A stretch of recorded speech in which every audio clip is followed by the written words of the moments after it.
Welcome to Who Knew. We are fans of the current series of Doctor Who, and here we discuss our likes, dislikes, and insights into the modern regeneration of the show. Subscribe, review, and listen to us on iTunes and Stitcher, or our YouTube channel, youtube.com/WhoKnewPodcast. All our episodes are on whoknewpodcast.com. You can leave comments there, or email us at whoknewpodcast@gmail.com. We also have an Instagram and Twitter account. Tweet at us at whoknewpodcast, and find us on Facebook. Today's episode is episode 9 of season 7, Hide. The Doctor and Clara search for what goes bump in a 1970s haunted house. This episode is written by Neil Cross, directed by Jamie Payne. It originally aired on the 20th of April, 2013, and it was originally watched by 6.61 million viewers. Hi, this is Eugene. Let's introduce ourselves. Hello, this is Auburn. Good evening. This is Frank. Hi, this is Brian.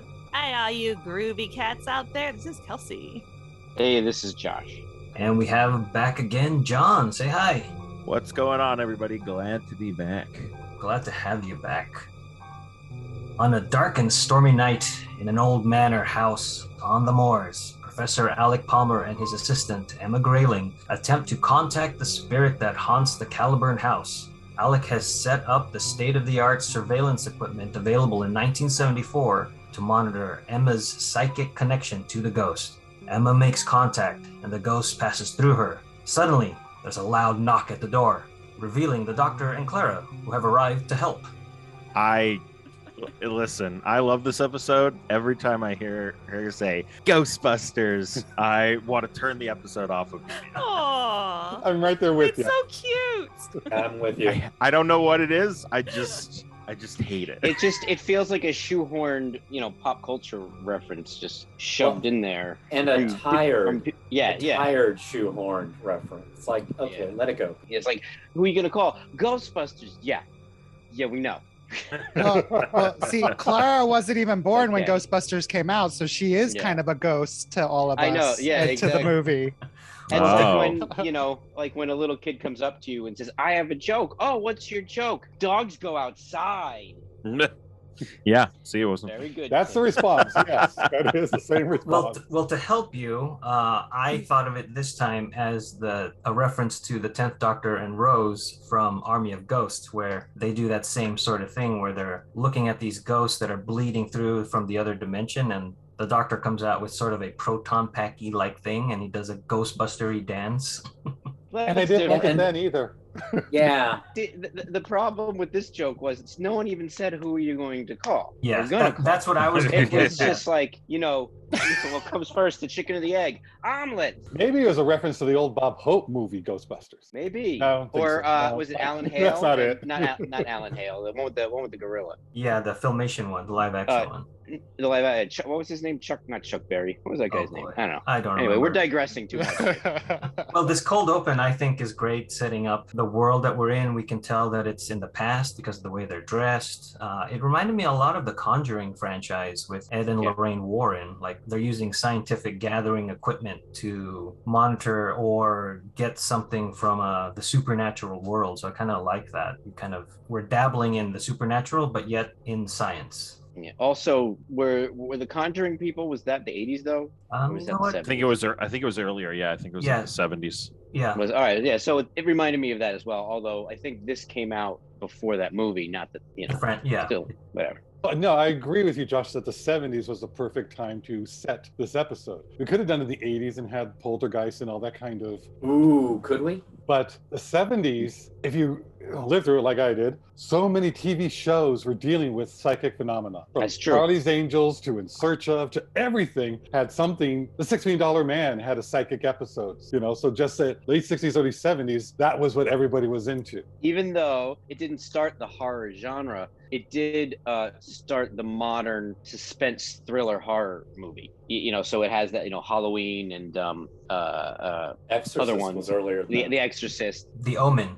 Oh, the Omen. Yeah. There you go. So it I think harken back to that as well. Whoever thought of it putting in the 70s, I thought it was a perfect idea.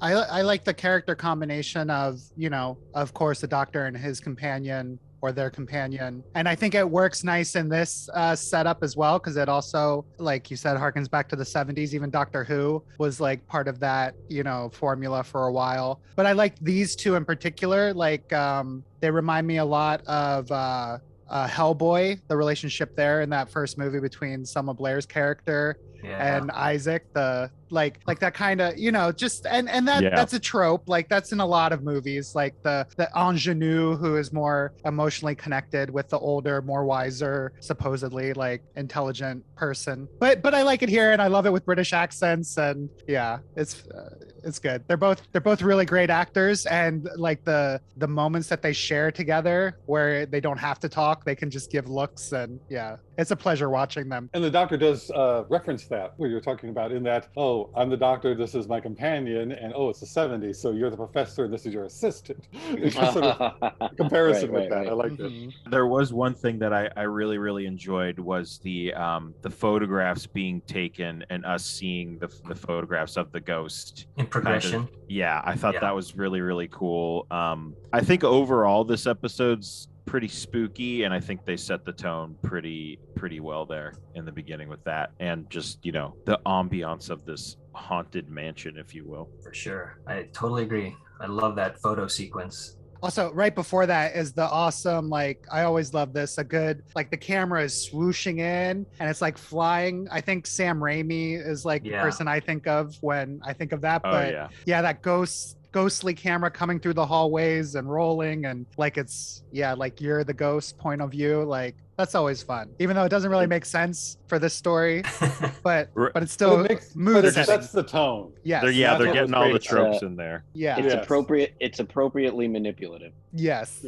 Fun fact about Evil Dead, which was the Sam Raimi thing that Alburn is mentioning, the Steadicam was developed, but they were low-budget filmmakers, so they couldn't afford a Steadicam, and they did it better with what they had. Do you know what they used, like how they? I don't remember. I just remember that they didn't use a Steadicam. I think they just had a guy run with the camera.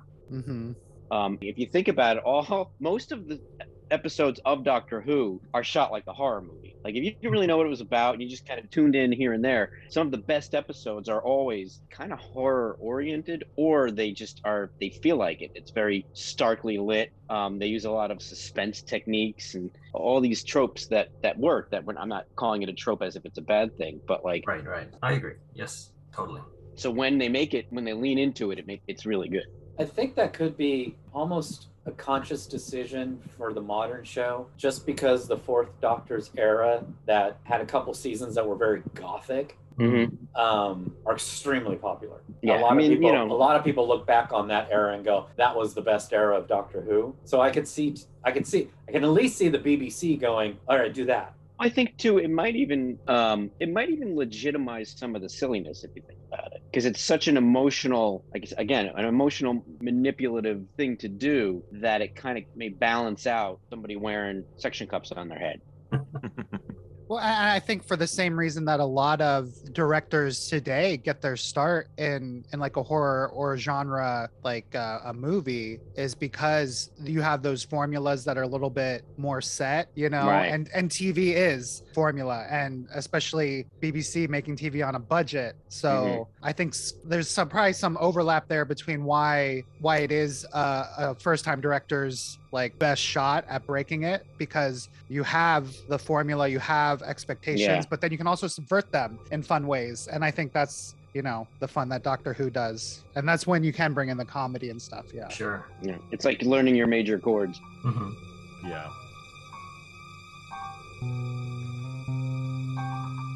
Alec explains that the ghost has been haunting this location for centuries. He shows them pictures, and Clara notices that the ghost is always in the same position in every photo. The Doctor and Clara explore the house and find a cold spot. The Doctor marks the cold spot, and they hear knocking. The air becomes colder, and someone holds Clara's hand. Someone who is not the Doctor. It's a misshapen, crooked thing in the shadows. They run back to Alec and Emma, whose romantic tension is being interrupted by the coming of the ghost. A strange black circle appears that hovers in the room. Emma can see the ghost clearer, and it screams, "Help me!" On the wall behind where the ghost was appears the fading words, "Help me." The Doctor and Clara take the camera and travel throughout time to photograph the same spot where the ghost appears. As Clara sees the beginning of Earth through to its end, her perception of life changes and wonders if the Doctor just sees humans as ghosts. The Doctor and Alec then process the film, leaving Clara and Emma to have a meaningful talk. There's so much to unpack in this paragraph. I love it. Yeah. I'd like to start with the Doctor mentions the Baker Street irregulars to Professor Palmer, which is a reference to the I guess street network. Yeah, I would associate them with like street urchins. They're kind of like people you wouldn't expect to kind of help Sherlock Holmes. And with a comic book reference, they're like the Newsboy Legion, sort of. They're kids. Right. The Doctor then alludes to the Special Operations Executive, which is sort of like a special forces sort of thing in World War II. And in the Marvel Cinematic Universe, that's where Agent Peggy Carter got her start with all of these secret missions and things. And then she formed S.H.I.E.L.D. later on. And this was a real thing in World War II. Interesting. I have to say in these opening scenes that the Doctor is very, extremely, hugely Doctorish. Yeah, yes. with that toggle, I love the toggle. It's just everything piled on top of one another. It's approaching parody. I actually had to double check who actually wrote this episode, because I was like, this feels like Moffat had a bunch of rewrites in it. And John, you were here on the previous episode that this screenwriter wrote. Yes. The Rings of Akatan. Yeah, I noticed that and I went, what a departure it feels like from, which I guess is, that's pretty cool that I could not tell unless it, Moffat was maybe pulling the more strings, toggle references. That great entrance, Dr. What, if you'd like. Yes. Like, I mean, If yeah, you'd it like. started off with really nice That was dialogue. perfect. Yeah. Love that. The dialogue I thought was great. Yeah. I was Yeah. surprised how fast, like you said, the Doctor What, and then also when he's explaining to Clara, and she goes, "Got it. Bless you, though." That kind of dismissive. Oh, bless you for thinking that. Yeah. The Doctor later on saying, "Well, I'm giving you a face. I'm giving you a face." Yeah. I'm giving you a face. I think the chemistry between Doctor and Clara and the writing, the comedic banter between them was right on spot this episode. It's really, great. really great. Yes. And then the thing where she has to be convinced to go, where the Doctor says, like you just said, Frank, I'm making a face, I'm gesturing, let's go. And then she goes, if you dare me. Yeah. And then I like that. And no takesy backsies. No takesies. Yeah. And before that, there's some nice moments when he scans the room with his sonic screwdriver. Like Professor Palmer is like, "What's that?" He's like, "Oh, some secret something or other." And he goes, "I'm scanning, and you haven't been exposed to transmundane energy." I just thought that was funny. Transmundane. I do have to say, I thought that the dialogue and the acting of the romantic tension between Alec and Emma, it was so TV, movie. This is now the moment for the romantic tension scenes, and go. Yeah. It didn't seem organic. It just seemed very forced to me. Now that you're mentioning it, the brevity that it needed to kind of like give us a history of these two people, that this has been something going on for a long time, as opposed to just flirting. But yeah, I mean, again, well, you know what? Now we're talking about it, the way they portrayed that romantic tension is the same type of manipulation as the horror aspect. So everything's just turned up to 11. Oh, that's true. Yeah. So I don't disagree with you, but I kind of feel like I feel it worked because this whole thing is melodramatic. They're walking down a dark hallway in an old mansion with a candelabra. I mean, like, and then the candles blow out. It's just like, it's kind of like what? Well, at least nothing else bad can happen, and then it starts raining. Things like that. What were you gonna say? I was just gonna say in the cold open when Alec, it's like every time he looks at her, he like stumbles a little bit or fumbles with the headphones, and it's like, oh dear God, you're gonna be this way 24 hours a day. And I'm thinking it from her point of view, going, you're really annoying. I just found it all very British. Yes. They're very British. I assume that that's how all British people act when they're secretly in love with someone. Oh, That's Oh, they're great. all Hugh Grant. So Yeah. they all become Hugh Grant. Also, too, it's a little hard to like. The Gray Scott, is that the actor? Gary Is that his Scott, name? yes. You know, he usually plays a leading romantic man. So to see him in that role, it's a little like, okay, you're doing this on purpose. Not that he was bad. He did a very good job, but Plus, they only have 10 seconds to give us the lay of yeah, the I think land. that's basically it. You know, but and then we watch these things, and like again, we've seen so many of these jokes and tropes and formulas like thousands of times that we may be tired of it. But you know, yeah, got nothing else. I wasn't tired of it, and I liked it a lot. I thought Yeah. it was done really well. I remember falling for someone 28 years ago or so, and not knowing if it would be reciprocated, and the silliness that would ensued and all that. And so to me, it was very sweet and warm. Going, they have a history. I didn't need to have a background of it. It's like they're at that point where it's just about to crest, you know. And so to me, I thought it was fine. I liked it, and it was a good memory. Oh, it all suddenly makes sense to me. And Ryan, do you know about this fella? well, everybody else said it was obvious. You guys are gonna have to have a talk. Although, you know, Alec did it, well, they did it in 30 seconds here. You took. Yeah. Okay. Wow. No, let's get in. Welcome, John. Let's get into it right now. What I didn't understand was why the doctor had a circle around the cold spot. It never seemed to pay off for me. From what I saw when I was watching it this morning to write some notes, it was on the second level because Clara and Right. down. So maybe it's right above where the disc showed up for the portal. That could be. Oh, maybe. I loved the fact that he did that. I was so like geeked out about like him finding the spot and then drawing a circle around it. I actually didn't even think about a payoff. I was like, oh, that's so cool. I wonder how that's gonna pay off. Very And Poltergeist. Ghosts. Just ghost hunting in general. Well, I agree. I Right. like that, but it just didn't seem like it connected to anything else. So that's the only thing I could try to think of when I was watching. They came down. Maybe they were above the spot. Well, I thought of Battlefield when Ace and the other girl do it in that chalk circle.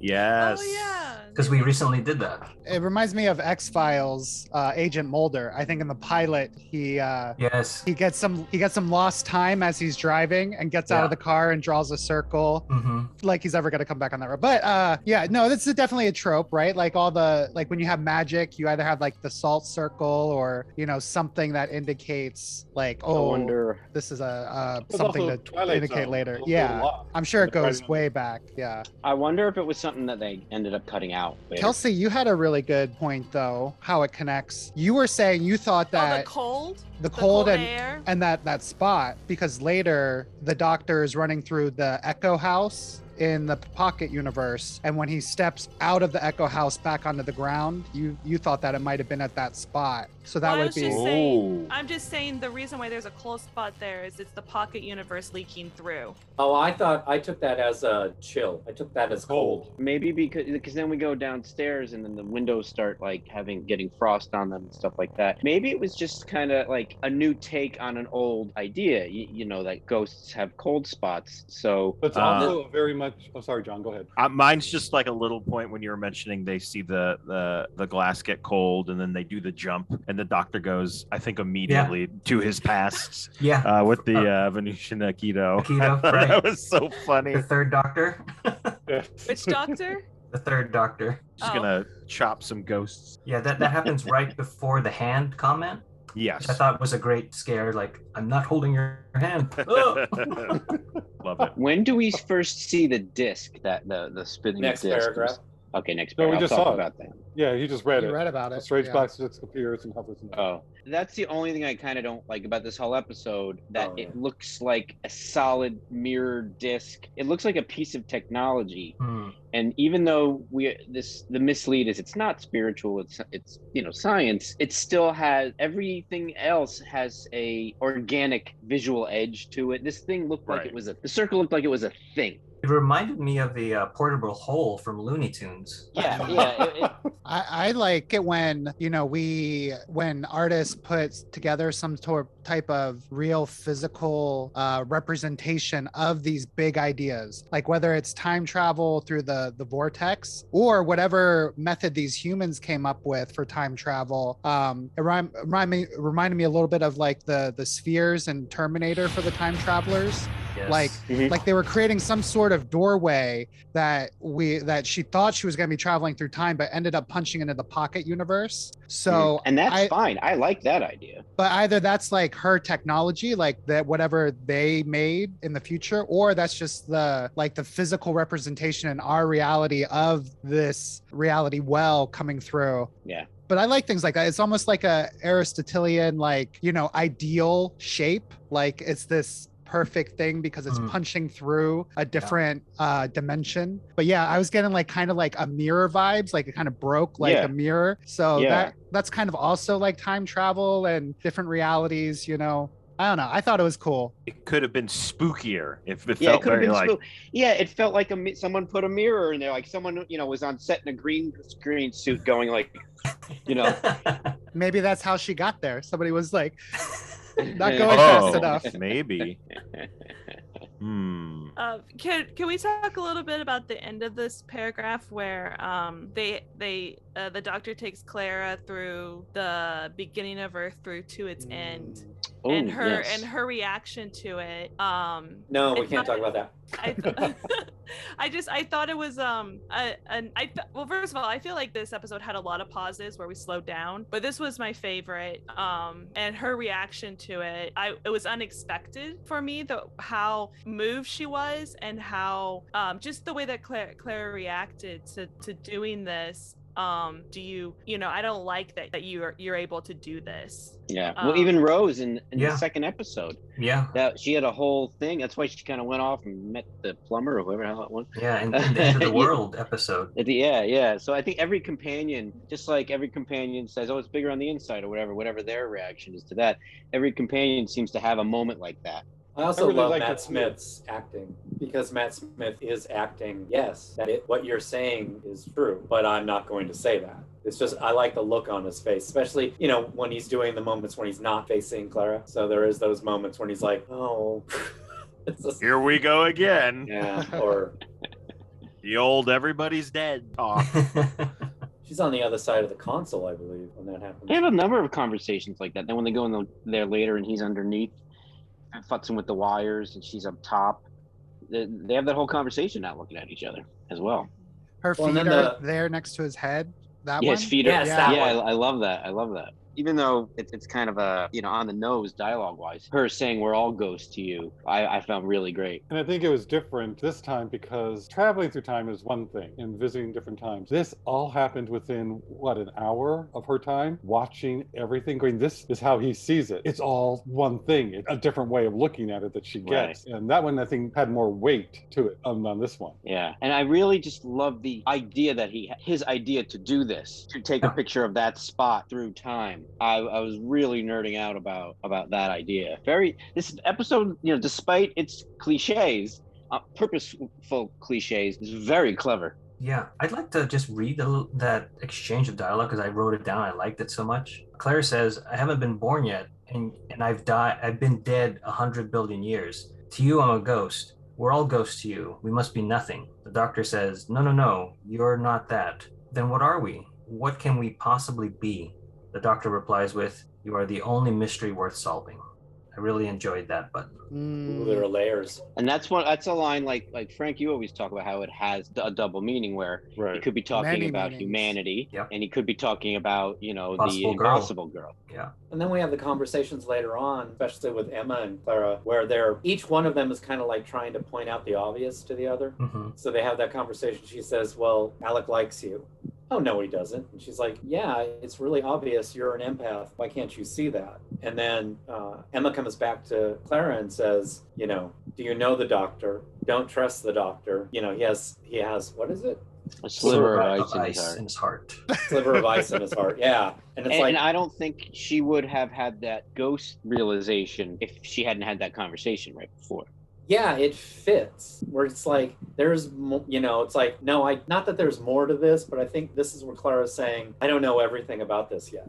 Mm-hmm. There are still mysteries in this, and Emma's reinforcing that with her. And the discussion between the Doctor and Alec I thought was really good. Because I thought Dougray Scott portraying Alec did wonderfully. I think he had remorse, regret, all that was played across his face. He said it really well. It was almost like he was haunted. Okay. So but we're I a thought little he just slow. played it so well. And I love the Doctor asking why who he was became who he is now. Why is he so into the psychic? And it just, because I have killed and caused to be killed. It just was a great line, I thought, and just showed war in a different context of what he had to go. Yeah. Yeah. And knowing what we know, we could maybe the Doctor's talking about himself too, or those Yes. what they've been saying could be exchanged from both of those men, and I thought that was really nice. And that's why this is such a great, I think, character story. There's so many great character moments to explore people and give the depth to a character who's only in here for one episode. Yeah. You get to really know Emma and Alec, which is, that's one thing I like about Doctor Who. Sometimes a one-time character can be so rich and bring something to it. There's, to rewind a little bit, there's some funny parts in this that I wanted to bring up. Yes. Other than the Venusian Aikido, the Doctor and Clara are going through the hallway. And Clara's asking, like, what are we actually doing here? Say we actually find her, what do we say? The Doctor replies with, we ask her how she came to be, whatever she is. Why? Because I don't know. And ignorance is, what's the opposite of bliss? Carlisle? Yes, Carlisle. Ignorance is Carlisle. And so Carlisle is a city in the UK that has been considered dull because it lists the least to offer tourists. Love it. I was wondering what that joke was referencing. Yeah, I wondered, so I looked that up, and that's what it is. Well, it's a big diss to Carlisle, like he is insulting it. Yeah. The other line that I thought was funny was when in the very beginning where Clara's saying, like, this is your house, Professor Palmer? Yes. Like you said to somebody, I want to buy the house where the birds don't fly over and the kids are scared to go to, and you said, yes, I'll buy this house. This is money. I will give it to you, and I will take the house. I was like, that's funny. That was very good. I also like the Doctor showing his spacesuit. What do you think? Yes. That was a great scene. It's missing something though. The patch from the station. I think it's Sanctuary Base 6. Oh, maybe it fell off. Was it that costume? Because I was looking at the full costume going, that one was a lot less detailed. I mean, it looks very similar. So that's the only, I was like, what's missing? Intent? Yeah, what's missing from this thing? Okay. His look of disappointment though when Claire was like, no. He's like, oh. They work so well together. Yeah. Oh. Yeah. This episode really, like, I thought about it a couple times, how good, like, Matt Smith and Jenna Louise Coleman worked together. Like, it's too bad that he had so much more of Amy and Rory, and then she didn't have enough of him. Yep. I 100% agree. I get in arguments about who had better chemistry, Matt Smith and Jenna Coleman or Capaldi and Coleman. I think I don't know. I like the Matt Smith, Jenna Coleman ever since their first episode when they're on the roof and they're passing the it's not a cane, it's the umbrella. Ah, yes. I went, this is it. Let's go. Yes. Let's do this for a season and a half, maybe 2. Speaking of first episodes, this was Jenna Louise Coleman's first episode that she filmed for Doctor Who. No way. You mean What? before even like the That's what they said. They said this was her first episode and she knocked it out of the park with Holy cow. the vibe and the chemistry. And so that's why I'm very impressed with this episode. Wow. Yeah. I don't feel yeah, that's amazing. I want to bring up one more funny thing that I thought was great was when they're in that other room, not the main room that they're in with all the electronic equipment, the one where they have the talk. Matt Smith takes the old camera and does a selfie. He goes like this. And then they develop that selfie in the dark room. And I thought that was hilarious. It's like it's something that's paid off because then he's taking the selfie because he wants to see that particular location and he sees the apparition, if you will.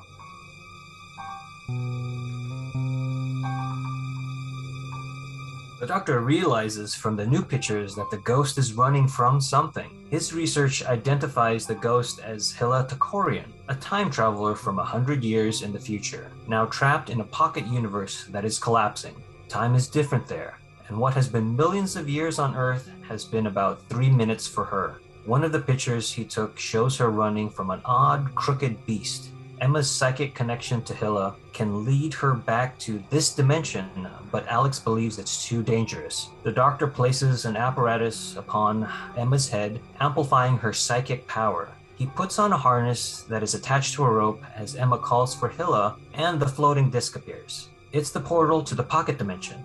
The doctor enters it, arrives in a forest, and begins searching for Hilla. He realizes that he is being watched by the crooked beast when Hilla runs into him. When they are unable to find the portal, Emma psychically creates a duplicate manor house to lure them back. Once at the portal, Hilla puts on the harness and Alec pulls her through. But before the doctor can reach the portal, it closes and Emma collapses. And he found out what the banging was. I really like that. That was part. great. Yeah. Oh, that's what that is. Right. Lovely. And we saw this crooked beast behind Clara and the doctor. You know, but like a sliver of it. So that's like it's coming with Yeah. the ghost. Yeah, the Crooked Man. I love That You the don't idea- think of Mother Goose? No, I didn't. Oh, yeah.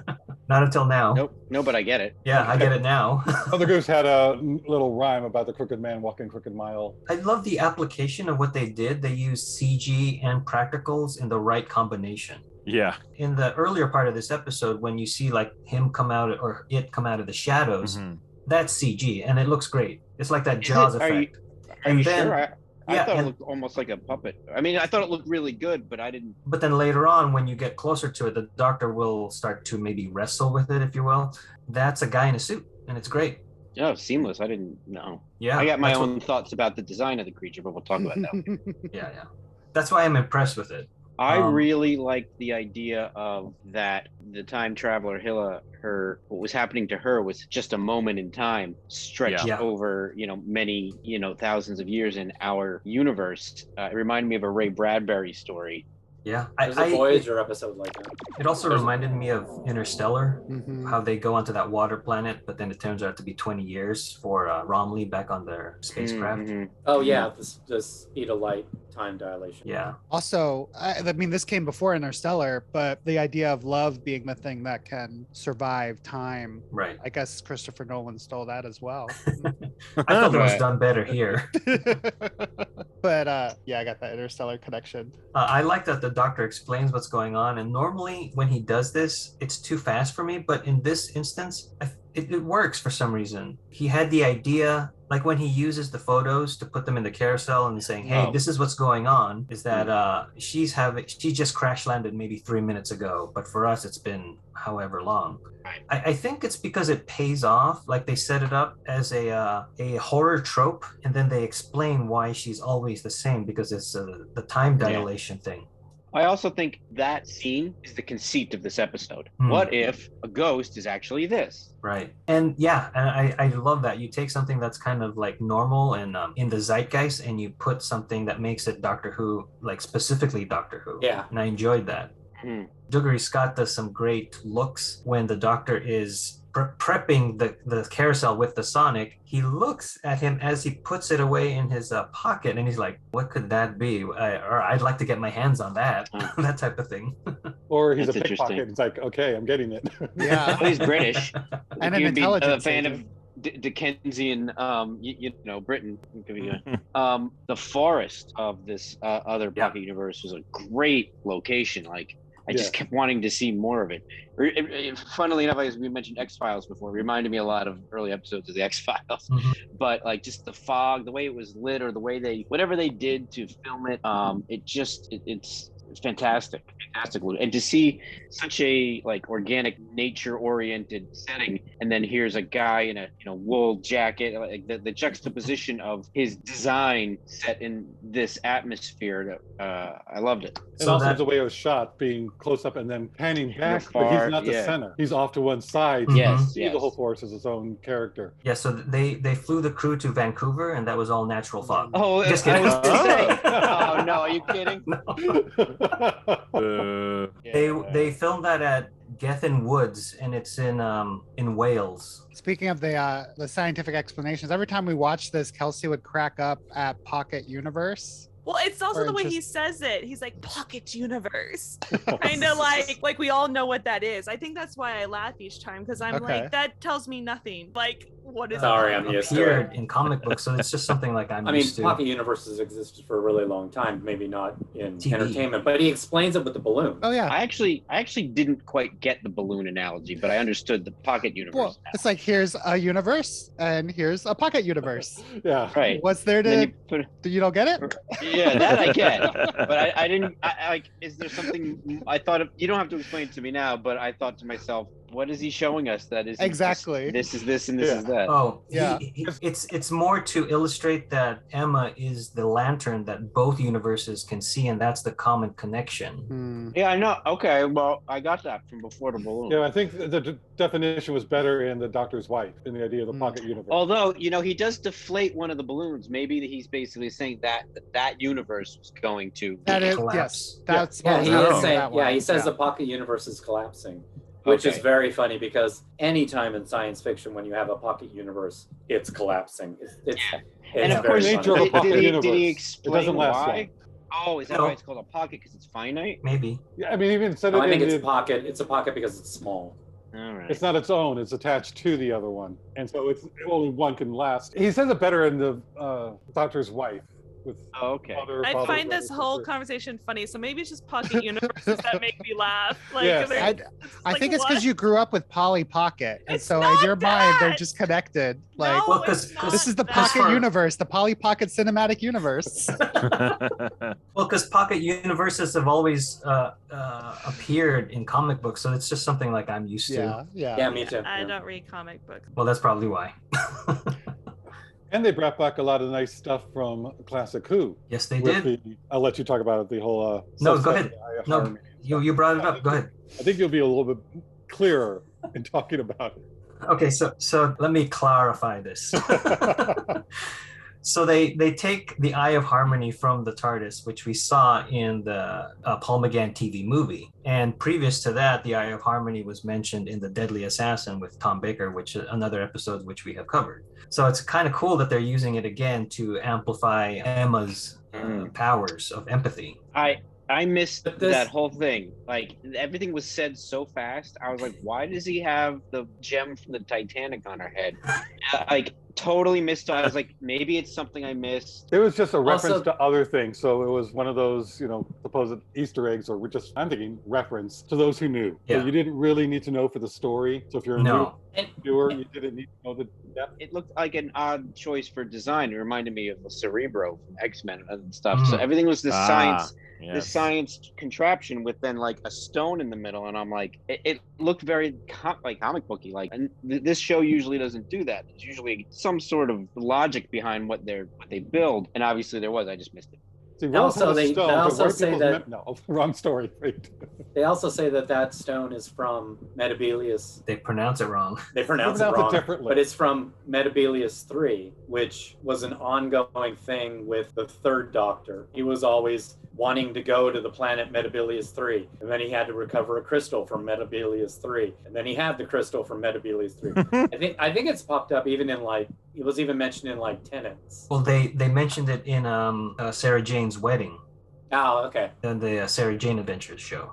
Yeah, so that's the second reference to the third Doctor in this. And then they also have a fun little thing earlier in the episode when they go into the TARDIS after it's raining, and Clara says, "You need an umbrella stand." And he says, "Oh, it's right there, next to the door." Well, for years, there was an umbrella stand next to the door Right. of the TARDIS. It was kind of one of those TARDIS-y things. And so that's why I love how he's like, he never realized it was gone. Right. I get a kick out of that. Although I just kept thinking, just hanging on the railing. It's Just hanging on right the there. railing. But then he said you can't get water everywhere. Whatever. Oh, true. Yeah, the pronunciation of Metabilis 3, I was like, oh, come on, do Metabolus your 3? research. No, it's Metabolist 3. Potato, whatever. I mean, they wouldn't have let that go on. They did that definitely It's intentionally. just so odd. I'm like, we've always heard it pronounced Metabilius 3. It's regional. Oh. That would have worked with the Ninth Doctor, not with this one. Speaking of the Doctor, the Doctor lies, and here's one case where he does lie when Emma says, "Is it going to hurt?" Right. No. Oh. Well, yes. Well. Probably a lot. I'm kind of curious. Yeah, that was good. There was also a really nice little scene between Emma and Alec about him not wanting her to go through this because of the danger to her. And she's like, well, to read my mind. He goes, I don't have your gift. You go, you don't need it. And they're just there looking at each other, and then they both start smiling a bit, going, see, you did it. And it's just, that was the connection that they finally made. They crested their, do we like each other or not fight. It's just, I love that little bit. But while they're figuring out what to do, Clara has some great lines here. Can't you just fly the TARDIS into the parallel universe? The Doctor says. It's not a parallel universe. It's a pocket universe, but it's collapsing. I mean, the TARDIS could get in there all right, but entropy would bleed her power sources, trap her there until the end of the universe decayed, until the entire universe decayed back into quantum foam. And I was like, that's so funny, quantum foam. He couldn't come up with like a primordial soup. He just said quantum foam. I like quantum foam. That's a real thing, quantum foam. Yeah, but it just, the way he says it, it sounds like he made it up when like what I took from his read of it. What is it? What's quantum foam? Kind of like a primordial soup. It's one of those hypothetical things that we'll never be able to prove unless we're all dead. Yeah. It's like the goo that the first lizard crawled out of. Can't really imagine what the goo is. Even though that was a joke, I'm like, primordial soup kind of fits that. And we hear the Doctor's catchphrase that he's trying so hard at the beginning to say. Oh, but here it's so good. Yeah, it works here. Yeah. What is it? What is it? Geronimo. Oh. It's so understated. And wow, this is the real reason to use that one. Yeah. And what's even better is that when he says it, he's wearing a parachute harness minus the parachute. And that's what the airborne troops yelled when they jumped, Geronimo. So it really does perfectly fit. Yeah. Love it. It's also here, we were talking about the technology a little bit, and I think the Dr. Alec even points out, like, how are you doing all this with like I forget his exact words, but make do, and homemade. Make do and mend. Make do and mend. Make do and mend. Yeah, but I know that's some of the charm of Doctor Who that we love, is like taking all the normal things of this world and putting them together in a way that's like technological, but also has a lot of magic, to it. Is there any anecdote, Eugene, about why he loses his bow tie? Is there any continuity thing that they had to make up for or something? Yeah, he used it to tie the door. But then he bends down to pick it up in the forest at one point. Because the house disappears. Yeah, but he didn't have time to put it back on. Okay, very good. Yeah, I want to know when the Doctor's in the forest. How come time isn't passing quicker? All those clocks. That's what all those clocks are doing. They're syncing up the time. Oh, Like so then it's so syncing that time up with our time so they can pass through. Mm-hmm. I like it. All right. Wow. Works. Well, thank you. Because he never explains what the clocks are doing. So yeah, I was under like, the impression it was reading the 2 times, but I like what you're saying. It's like syncing it all up so I like we can open a door. Because there would be no stakes, right? Like, Right. As the TARDIS cloister bell rings, the Phantom Manor disappears, and the Doctor is back in the forest. Clara convinces Emma that she must open the portal to save him. Then Clara runs to the TARDIS and convinces it to let her in, so they can both go through the portal and save the Doctor together. In the forest, the Doctor runs into the creature and realizes it wants to use him to escape the pocket universe. But the TARDIS arrives and snatches up the Doctor and materializes back in the real manor. When was the last time we saw this holographic thing? Does anybody remember? The Doctor's dying next to the TARDIS controls. Yes. Really? Season 1? And it was young No. Amy Pond. Let's go That's Hitler. right. I thought this was great. I thought the fact that the whole bit about the TARDIS basically calling Clara conceited. And Clara calling it a cow. It was like- Yeah. It was really great. I also kind of realized at this point that the Doctor does the opposite of what he did with Clara. The Victorian Clara, he immediately gives her a key. And this Clara, he still hasn't given her a key to the TARDIS. I thought that was kind of interesting. Oh yeah. What would you make of that? I hadn't thought of it till you just mentioned it. That Clara, he didn't really know as much of a mystery yet. I mean, at that point, did he realize she was the Dalek? No. Yeah, She so was just- he didn't, right. So this was just an interesting possible companion. Now there's something about her story that's a threat, or doesn't trust what's going on. It's not that it doesn't trust her as a person, but doesn't trust. Yeah, but the TARDIS doesn't trust her as a person. Right. So, I mean, I just thought that Oh. was really kind of, he has 4 to 5 episodes to give her a key. So I just think it's an interesting juxtaposition where it's like, he learned his lesson not to give a key so early. Right. So, And that's Yeah. not how I took it. I know that there's the mystery with this Clara, and both he and the TARDIS want to find that out, so they're not going to trust Yeah. her completely until they solve what is going on and why is she here and why is she impossible. But I think the real thing that got me was why he gave barmaid Clara the key so quickly. He doesn't usually do that to any companion. So this one, he knew that Clara had something very special. That's the one that's like, wow, that he gave her the key the first time they actually met. They didn't go anywhere else. It's like before even going on a real adventure, he gave her the key. It just, I think that was a different person technically. Yeah. So I think there's a number of correlations to the past story of this character that we can connect to. But filmmaking or writing wise, I think it's really about like we have to set up this animosity between Clara and the TARDIS, so she can't have the key. So it kind of serves both purposes. The doctor traveled outside the TARDIS and didn't die. Oh yeah. Oh, yeah. Just through a pocket portal, not through the time vortex. Okay, that's easier. but there always was a bubble around the TARDIS that kept it protected. So I think because it's the Doctor, the TARDIS would try and extend that bubble because he had no real repercussions. I'm not saying it's a mistake. I'm saying it's interesting. No, yeah, it was interesting because it did bring back ideas of Captain Jack. Yeah. He died from doing that because the Doctor and the TARDIS said, you're not supposed to really be here. You're exposed to the anomaly. You're not right. So he died by doing that. What do y'all think of, I know we'll get to the resolve of the creature story later, but you know, at this point in the forest, we have this maniacal laughter coming from the creature. And that's just how they say hello. Or help me. Yes, sure. Or is it the Doctor's like perception of it in this universe? I think in hindsight, it's the Doctor's perception of it.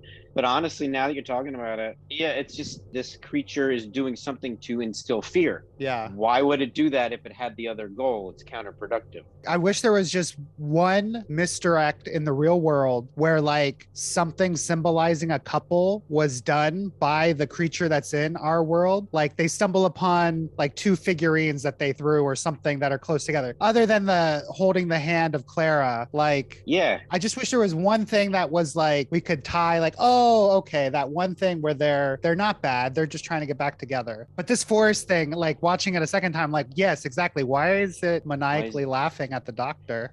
Yeah, I never got that it was actually trying to evoke fear or menace. When you watch it, it's like that's what we take from it. Right, that's what I'm saying. But it's not that's what it's trying to do. Even in the first time viewing this episode, you were like, oh, the creature's not after the Doctor. It's just. No, he was after the Doctor, so you can go back. But at the very end, it's like you look at it differently.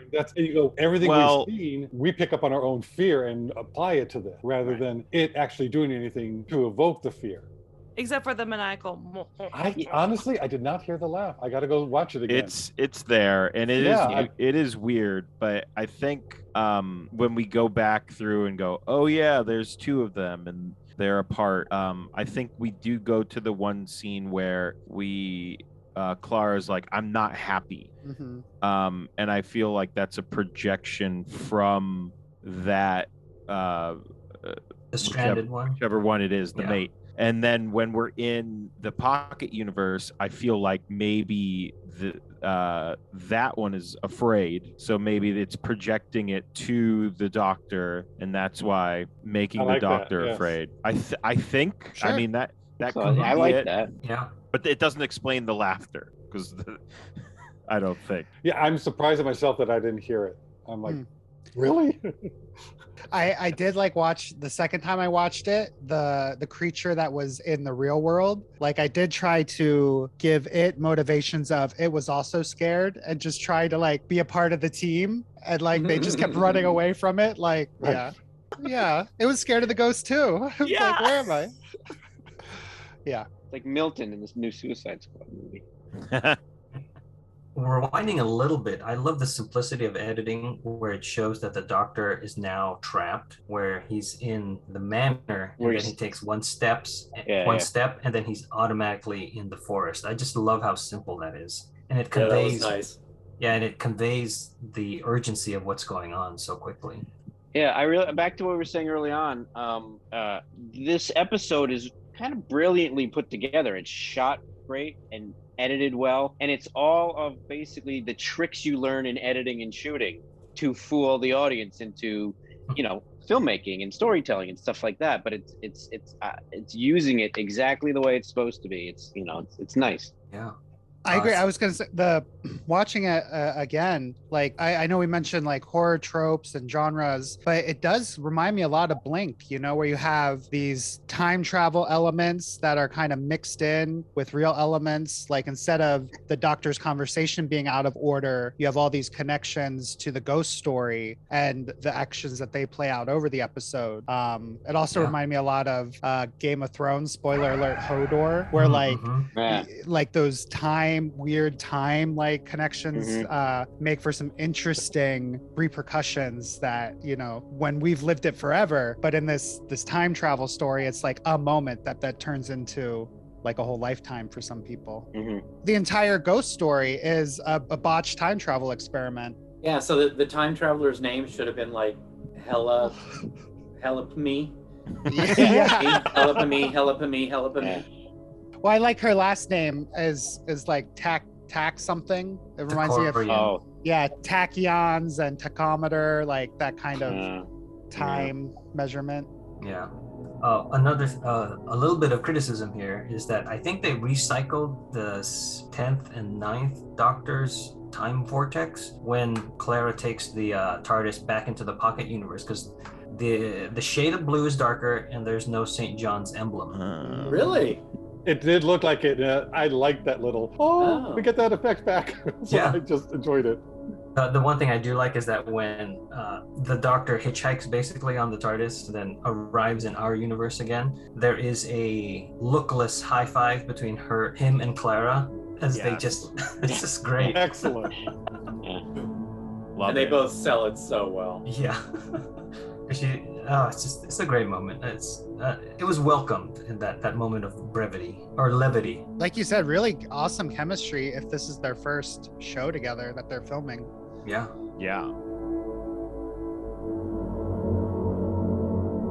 The next day, Emma confronts the Doctor, saying he didn't come here looking for the ghost. He asks her if she senses anything strange from Clara, but Emma replies that there is nothing special about her. They join the others, and the Doctor explains why the connection between Emma and Hilla is so strong. They are related, though by many generations. It's blood calling blood. He then realizes that the Crooked Beast was also trying to get back because its partner had crossed over into our universe. Emma opens the portal one last time, and the Doctor, Clara, and the TARDIS bring the Beast to our universe to be reunited with the one they love. We assume, because we don't actually get to see that part, but they're actually mortal enemies trying to fight to the death. It's like a spy versus spy thing. Will I never be rid of you? Either that or like, this is the wrong guy. Yeah. Who's that? Right here is where, and I mean, Josh, I think you said earlier this seems so tagged on, but it also does something which I truly hate in script writing, which is if you're going to bring in a character and it's going to be like, this is somebody we need to know, it's okay. You don't have to just give them 3 lines. You can give them the 5 lines, pay the actor extra money, and develop a character from this person. I just hate it when the revealed character or the needed character doesn't speak. You talking about the alien? You talking about the monster? No, I'm talking about the time traveler. Talking about Hilla. Hilla. Do something with her. Make her say I thought I was never going to get out of there. Yeah, what is going on? This was just so she probably had. She was probably an under 5. Does she have more than 5 lines? No, I counted, and the thing is, she doesn't have 5 lines. But for a character like that, suck it up, production, and give her 5 lines. Just You'd think. But no, I think she only had 3. That's probably what it is. That's all they could afford for the budget. Yeah, but it's just so awkward. I mean, I remember that from The Next Generation. There's one time when they have an admiral on the ship, and he's the one overseeing the entire trial, and he never has a line. And at one point, he just stands up and walks out of the room, which is a signal that the crazy person's crazy, and I'm done with this crazy person. Never speaks. Never speaks.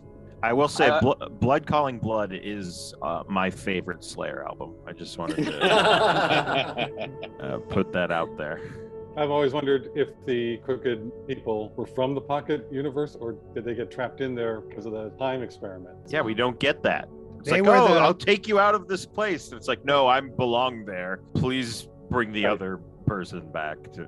Maybe maybe the pocket universe was collapsing because the other creature was in our universe, and they needed to get that creature back there. Oh. And to me, I didn't really miss it in this episode. I just want them to go back to it. I think that's a race of beings that I think could be interesting, that you could create some good stories with. Because we don't know anything. It's a blank slate, basically. I like that idea, but I feel like it's this third story they tried to shove in there. It was like Return of the King, as people complain, had like 3 or 4 endings, but which didn't bother me in Return of the King. But here, I just felt like, okay, we're done. Oh, one more thing. It's like Columbo came out like, one more thing. One more thing. And then this one, they're actually involved. So we the gotta get them creature. back together. Let's discuss the creature. Let me say, Miss Clara, what did you say back then when you were upset? I'm not happy. Wow. I wish that word stuck with me. I wish that would have happened. Yeah, he comes out of the TARDIS. One more thing. It is odd, because I remember the first time watching it not liking that aspect, and then realizing they're showing it that because of the Doctor is who the Doctor is, that he would want to save other things and find out that our perceptions are not correct about it being fear or evil. It fits in the story, so it doesn't ruin anything. Right. I was liking the aspect that the creature feeds on fear, which is something they've done before. So it didn't ruin anything, but it was just, again, it was a Columbo add-on. But also, if he didn't go back, we would all go, he just left a creature to die, and we'd be talking about that for minutes and minutes. Yeah. Why was there a Not if creature? we were terrified of it. Not if we thought it was like scary and evil. I think we'd be okay with it. But if we knew one, it was No, I don't think so. No, I'm saying if there wasn't this like tag ending. Oh, right. Or I thought If Frank was the crooked saying, man was just alone. Yeah. If there wasn't another creature they were trying to be reunited, I think if the creature was just in the forest, I don't think we'd be like, why didn't the Doctor go save that creature in the forest? I would. It could have been. It's not evil. I mean, it's really not. But up until we that don't know. point, So the thing is, we don't know. So it was portrayed as evil. What was chasing the time No, it was travelers? portrayed as What was scary. chasing? Scary is not evil. Evil and scary are different. The Doctor would save that creature. The Doctor would have saved anything in that pocket universe that was going to die. He'd probably have to debate if it was a Dalek. Well, but he fought it before realizing that it was going to be saved. Like it was, his instinct in the moment wasn't to save it. Right, and I'm saying that I agree with you, and as a Whovian, they should have had him mention earlier something altruistic about this creature. Yeah, right. Maybe, yeah. But I agree with Brian. It's contrary to what we think the Doctor should be doing. I have a feeling that like what we've been saying, this is a spooky episode, and we needed to keep it that way. So save any other pieces of that story till later, because it may unravel a thread that we want people to be scared of ghosts up until the last minute. Yeah, it's just rushed. Like, I like that. It just should have had more spots in other places, so it wasn't just like, oh yeah, and this is what we wanted to say at the very end. Not everything that seems bad is bad. And I had the Mandela effect, because I remembered the ending scene of the two creatures around the manor house. And Brian's like, what are you talking about? It's like, no, at the end you see them. And it's like, I guess you don't. I put an extra scene in there. Oh, yeah. That also sounds familiar to me. But I think you might just be thinking of seeing the creature in the window, and then do we go to the pocket universe? Right. See the other? And then like one in the window. No. And We just then see in the iris window. They iris in on a heart around both of them. Right. I do remember that. And then Well, they did see one in the window when he figures out that we have to go back and save the other crooked beast. Oh yeah, that's what John's mentioning. But we don't see the Doctor go back. Right. We never see the We only hear him go back. Yeah, they don't touch the TARDIS. They don't. But then they reused the he same does. shot. He jumps down into the forest and he's like, "Creature, Oh, no. I'm here to Yeah. you." I'm talking about later when Yeah. we see the TARDIS flying down, and then you see the Doctor jump. That's the end. Yeah, that's it. Yeah, get ready to jump. You don't see the TARDIS, you don't see them going back. And Frank had them Physically. back in the real universe. They were getting married. Yeah. Buying a house. They already had some kids. The Doctor was giving them a car. So I paused at I just paused it randomly and I went, there's only 4 minutes left. I remember that we still have to figure out that there's another being that we have to go save, and then we have to do some convincing to open the portal again. I went, wow, this. And then also I'm watching it on HBO Max, and it just basically goes, all right, get ready to jump, boom, credit, next time, and it just comes up, kind of skips it a little bit, and I'm like, whoa, that was the ending? It did seem very, very rushed. I'll say I like this kind of twist. Like, for some reason, this twist to a positive leaves me feeling better afterwards than what's that one that had a really bad ending? Like, didn't we watch one recently where like the whole episode was good? Yeah, I forget though. But I like it better this way, where it ends positive. Like the twist is more to a positive, where I feel like sometimes like I'll be digging the whole episode and then they do something really weird at the end, and then I just remember not liking the episode forever. Right. I don't know. I like that Emma realized the Doctor is for her. So this whole episode, which is a standalone episode, has that one little part of, I came just for this psychic. What do you think about Clara? What do you think from her? Yeah, that I And like. it's cool that the psychic has given actually a read on both of them. Like, Yeah. it's not just this one-sided thing where the Doctor finds out that Clara is normal, just an ordinary girl, but also like this Emma, the psychic, gave Clara a little heads up of like, don't trust. You may not want to trust him. He's got that sliver in his heart. Allburn made the episode that you talked about be The Angels Take Manhattan. I think it was or more recent Dinosaurs than on a that. Spaceship. No, it wasn't that. Okay. But I like just trying this to type of twist better than like it didn't ruin the ending. It left on like a nice note that even though it was a Right. little weird, it wasn't like, oh, you just made this whole. Or that one, like maybe the one I'm thinking of is the one that you said where the actor was being very difficult, the villain. That one. Yes, Yes. the Power of Yeah. Three. That could be Power of Three. Yeah. Yeah, they had to edit around his difficulty, so I think that's That- what we were picking up on. Yeah. But the twist wasn't bad. It like leaves you with feeling good. Yeah. And who doesn't like a good romance, a good love story? A cynic. There is a short that was released for DVD only, and I think it fits best with Hyde. It is Clara and the TARDIS, and it's on the DVD. It has the TARDIS and Clara kind of arguing. The TARDIS is playing pranks on her, like removing her bedroom. Then there are multiple Claras because they've been going through this longer than her, and then so the TARDIS console is filled with other Claras that have been dealing with not being able to sleep. So it's kind of funny. The DVD commentary has Matt Smith and the director Jamie Payne. They mentioned that Neil Cross, the writer, really likes Hammer horror films. That's why there's a lot of color. Like in the dark room, of course, it's red, and then when you're in the manor, the wallpaper is green, so it's very greenish in the manor. And then once you're in the forest of the Pocket Universe, it's very blue. So I was able to pick up on these things, and I like the color palette that they chose. Yes, and mentioned Neil Cross wrote this episode. He also wrote a previous one in this season, The Rings of Akaton. He's the creator of the show Luther. Oh. And I think after receiving some negative feedback on The Rings of Akaton, Neil wanted to do something he kind of wanted to do something more redemptive. So I think he definitely succeeded with Hyde. And Jamie Payne will go on to direct another episode, The Time of the Doctor, the end of this season. Wow. He's a big TV director doing, again, episodes on Luther with Neil Cross and Outlander. Dougray Scott plays Alec Palmer. He's Scottish. He played Prince Henry in Ever After, A Cinderella Story, opposite Drew Barrymore.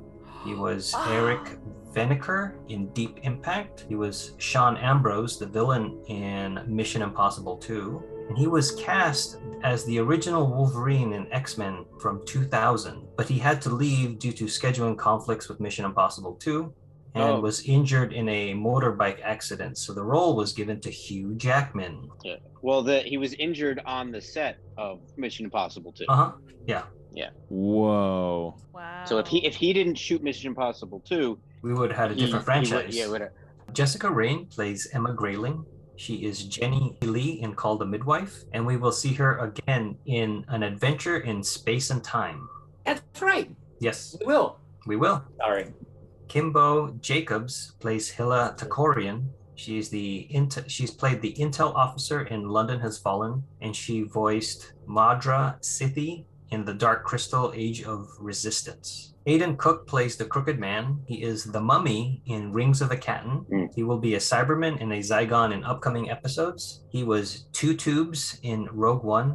That's the alien with the like reflective eyes and the tubes coming out of the rebreather coming out of his mouth.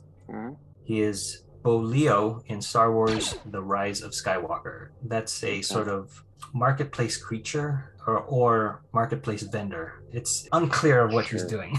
Oh, I remember that crooked smile. That was him. Okay. Okay, filming locations. We mentioned Gethin Woods. The Margam Castle was used for the exteriors, I believe, and that was also used in the Sontaran Stratagem and Poison Sky as Radigan's Academy.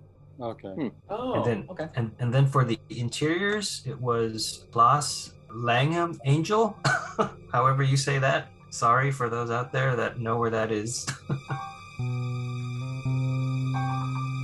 So Hyde, who is this episode good for? Or more specifically, this episode is good for who? A new viewer, a casual viewer, a fan of the show, or a diehard?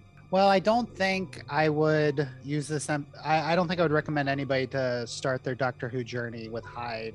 I don't know. It's pretty accessible though. It's very easy to watch. It's pretty much like you see what you get in this episode. There's a little bit of extra stuff that connect to like the larger series, but I don't think you would be lost necessarily. I'm gonna say casual viewer. Yeah, final answer. I think the opposite, sort of. I think this is good for everyone, which would mean a new viewer. I do agree with you, Auburn. I think there's some, it's not as snappy for a new viewer, but I think it's a bottle episode. It covers all the bases. I think it doesn't have a ton of what I would call like Doctor Who gizmo-y stuff. But I think the dynamic between him and Clara make up for that. Like that's the vibe of all that stuff. And there's enough with the screwdriver and different things. He's basically Space Sherlock, which is basically who Doctor Who is. And I don't think there's anything that happens in this episode that a new viewer wouldn't understand, except for a couple references, Clara and this and that, which would only make them more curious. Because I really think it's a solid episode of TV. But I've been waiting to kind of just throw these things in that I didn't throw in earlier. The only things I don't like about this episode are, we've already talked about the pocket, the mirror hole. I did like when "Help Me" was written on the wall, very effective since The Exorcist. But I didn't like how it looked like a font perfectly lined up and not. It was like a handwriting font, so it sort of looked handwritten, but it was on a perfect line. And if she's doing this in 3 minutes, where is she going to carve this on a tree? Like I don't get like how writing "Help Me" somewhere in what they were talking about was actually happening. In hindsight, I hate that idea. I have Die Hard. Before I knew what the end of the story was, I loved it. So anyway, Yeah. new viewer. By the way, I hated "Help Me" on the wall as well. It makes no sense. But how I justified it last night was that wasn't the ghost. That was a psychic blast from Emma. Sure, written in a font. He doesn't like psychic remnants. That's all. It's psychic remnants. That's all it has. Yeah. Sure, the ghost okay, yeah. I mean, it works. It's fine. It doesn't work, but it's okay. We can't get rid of it. I'm gonna say casual. This is a fine to good episode. I have issues with it every time I watch it, but when I don't watch it, I remember it fondly. Because I was going to add something that I didn't talk about earlier either. So thank you, Josh, for opening the door. This is going to be probably controversial. I don't think the actors of Alec and Emma have chemistry. I don't see them. There's nothing intriguing or they're meant to be with each other that I see in this episode. Now, with everybody else, Emma and Clara and the Doctor and Alec, they all snap off of each other really well. And then when you get back to the two of them, it's like, and yeah, we're back. Even I thought the tiny little scene between Emma and the Doctor at the end, where she says, Clara's ordinary. You didn't come here just for the ghost. Even that, there was more of a connection between those two characters than I felt throughout the entire episode of Alec and Emma. And they're not bad actors. So there's something there that I'm just not picking up, except for the fact that it hurts the episode for me a little bit. Other than that, it's fun. I wouldn't recommend anybody study it so much that they do a podcast. Who would do that? Ah. Diehards. Who would do that twice? So yeah, casual for me. It's not bad at all.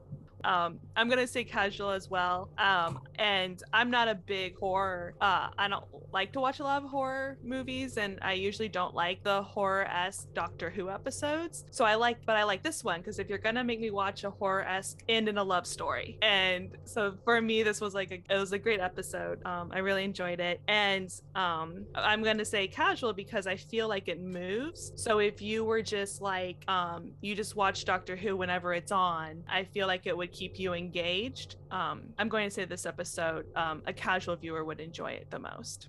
I also like this episode, and I'm going to put it in the new category because I think I would show it to somebody new because of the relationship between the Doctor and Clara and the banter they have and the fun they have. I don't like a lot of horror movies. It's not. I like suspense and Hitchcock and all that. So this has a little bit more of that to it, and that's why we also mentioned this on our Halloween podcast. This could be a fun one to watch at Halloween. But I really like it, and I think a lot of people can get things off of what Doctor Who is about. It's so you get enough of the sonic screwdriver is just one little scene, but you can see how Alec looks at it and you're just as intrigued going, what is that? So it's not detracting at all. It just sort of gives you, okay, there's more to this. So I definitely think I put it in new. Anyone can watch it and probably enjoy it and get something out of it. I also am not a huge horror fan. I get scared very easily. I was playing the beginning of Destiny 2 last night and got scared 18 million times. But I really like this episode a lot. I think I'd categorize it as probably for a casual, maybe new. I'd say if anything, just because there's the whole mystery. I don't think I'd intro anybody to it to be like, why is the Doctor? Why are they they're traveling together? Why are they questioning each other? Because that might be a little that might throw some people off. But I really like this episode. I'd say casual, and I mean, like I said before, I love maybe new, but I like Matt Smith and Jenna Coleman. I love their chemistry, and I still can't believe this is the first episode they shot. That's crazy. Yeah, that's amazing. For me, I'm going to put this in a new category, and this is why. I enjoy the Jaws treatment of the Crooked Man. You don't see it to get full body shots, and even when you do see it at the end, you still see it from the waist up, sort of. And if you see a full body shot, it's in the distance, it's kind of out of focus, it's a quick cut.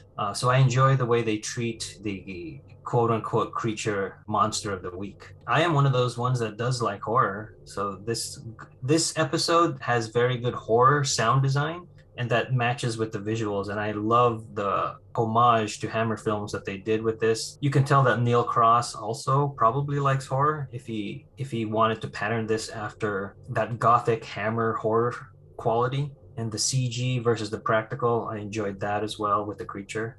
Moving on from the creature, I like that this reminds me sort of the original Ghostbusters in that the logic builds up to the fantastical. We go from them remortgaging Ray's house to finance Egon to do the equipment, and then the equipment then traps ghosts, and then they make the money to fund all the firehouse, the Ecto-1, all of that logic tracks. But this one is similar too, in that you have this ghost. Okay, let's find out why this ghost is a ghost. And then it's revealed that it is a time travel experiment gone wrong. And so that I enjoy. So by the time we're at the last acts of this episode, I can buy into the fantastical more than I could if you showed me the full creature in the cold open. And I just noticed this, but this has probably been going on since either Bells of St. John or what's the one before that? The Christmas? The Snowman? Yeah, Snowman. The TARDIS doors are shot on screen right as opposed to screen left with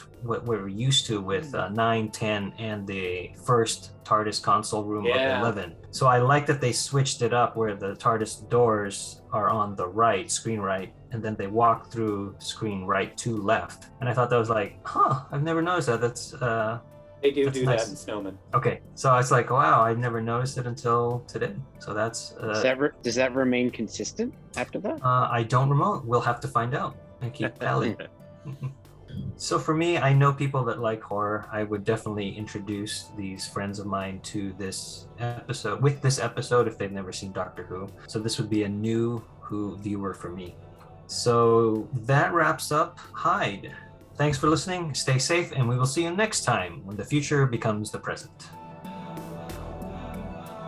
You've just listened to an episode of Who Knew? Our wonderful theme music is by Michael Grady. Find him on Facebook at The Universe Explodes. All our episodes are engineered by Auburn. You can find him at auburnbinkley.com. You can also find this show in several places. Follow us on Twitter at Who Knew Podcast. Subscribe, review, and listen to us on iTunes and Stitcher. Or our YouTube channel, youtube.com/Who Knew Podcast. All our episodes are on whoknewpodcast.com. Visit our Facebook page.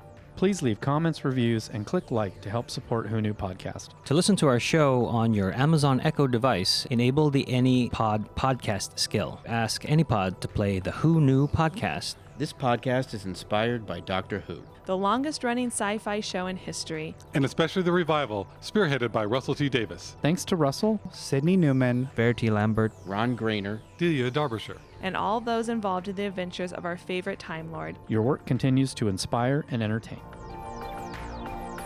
Can we Where are take a their moment and say BAFTAs? who's on Yeah. the Capaldi Coleman side and who's on the Smith Coleman side? So Smith Coleman, raise your hand. My jury's out still. I have to rewatch more Capaldi Okay, Well- so it's almost unanimous except for Josh, who because there's He abstains. there's a drop. I really like Clara, but there's a drop in there, and then I think she, where everyone started to hate on her episodes, but then I feel she came back. So I need to kind of look at Yeah. it again. Listen, See, I thought- when you guys get to Capaldi and Clara, just have me on and then I'll talk about it then. Okay. Oh, for sure. No, I didn't want you to feel alone. Most of us are right there with you. I mean, I love 11 and Clara. I mean, so I think there you have it. Yeah, I think John, I'll just speak for myself. My personal problem is, this was like the time that I had to start watching real time with, Doctor Who as it was released, and yeah, this is the part where I dropped off of watching Doctor Who regularly because of After the Clara and Capaldi, after this season. yeah. So I'm excited to go back through it and give it another go through and knowing what happens What we with know. Clara's character. Right. Yeah. But yeah, I think that's definitely affecting my choice right now because I can't see Clara and Capaldi being good together yet, but maybe I will. Because he I hasn't hope I will. seen much Yeah. of them together. Wait, Well, so Frank's- you legit have not ever watched He some of the has. Capaldi? Oh, you This have. is- No, No, he has you are not. correct. You're correct. Yeah. Like an entire season. Auburn hasn't watched It's a he blind hasn't spot. watched Capaldi's last season at all. Wow. I don't know one? Bill. I don't know Yep. Bill because Oh. they pissed me off with Clara's character, and yeah. She was gone. Well, Really? so was Really? I. Holy I think- moly, this is interesting. I think didn't as know. far as Capaldi goes, Auburn, you've just seen his first 6 episodes ever. I think so. And Those then are the worst you ones. I'm sure. stopped, Yeah. and you didn't watch again until the 13th. Well, and it was difficult, I think, at the time to watch real time. I don't know if it was just BBC America, for whatever reasons. Right. Yeah, it's a blind spot. Yeah. But I think also at the beginning, Capaldi was being written like Matt Smith, and it was just they like, didn't know no, what to this do. isn't. Yeah. Oh, we'll get there, but I do disagree with that. Wow. But I came back with Those first 6 episodes those first 6 episodes of Capaldi for me are Moffat trying something completely different and going, Oops. no, Okay. no. So, but we'll Yeah. get there. And- Plus, also Wow. Frank. So John, Huh? you will be back. Yeah, wow. I can't I mean, I was getting my Doctor Who fix because we were still doing this podcast, so I was still watching Yeah. a lot of Doctor Who, but it's just like I didn't have to watch the ones that were making me not like it anymore. So you've only seen, I'm sorry everyone, I know we're talking about No, this is You will good. be cut out. so you literally No, have only we're gonna seen play it. 6. I don't know if Capaldi that's episodes? true from No, Kelsey. It's true. I mean, I've skipped around and seen. Saw a few of the ones with the woman from Game of Thrones, Arya Stark. Oh God, I'm sorry. Okay, yeah, that we were See, like. so please don't casual put a count viewers. on my. Yeah, Okay. You just have bad luck. Yeah. So you haven't Well, seen Aria's Heaven Sent? episodes, oy. I'm not sure. But then I came No, back with the he hasn't. 13th Doctor. I've seen all of that. Oh, John, I know. Listen, okay, let's move on. I can't. I'm not trying to like. Well, this is also good for the show because then we have the perspective of somebody who's never Mhm. seen episodes. So that's Yeah, why. that's great. Yeah. Yeah, no. I mean, that's what Taylor and I do. I'm like, who's Patrick Troughton? I don't know who that is. That's not true. I know. He's my favorite. But, he's the best. Anyway, okay, that's amazing. Wow. All right. That's like in Star Trek, every bird of prey shot is the same bird of prey shot since the movies. Yeah. I found that moment. It's basically when the TARDIS comes out of the opening credits. The Doesn't it windows open of the the TARDIS.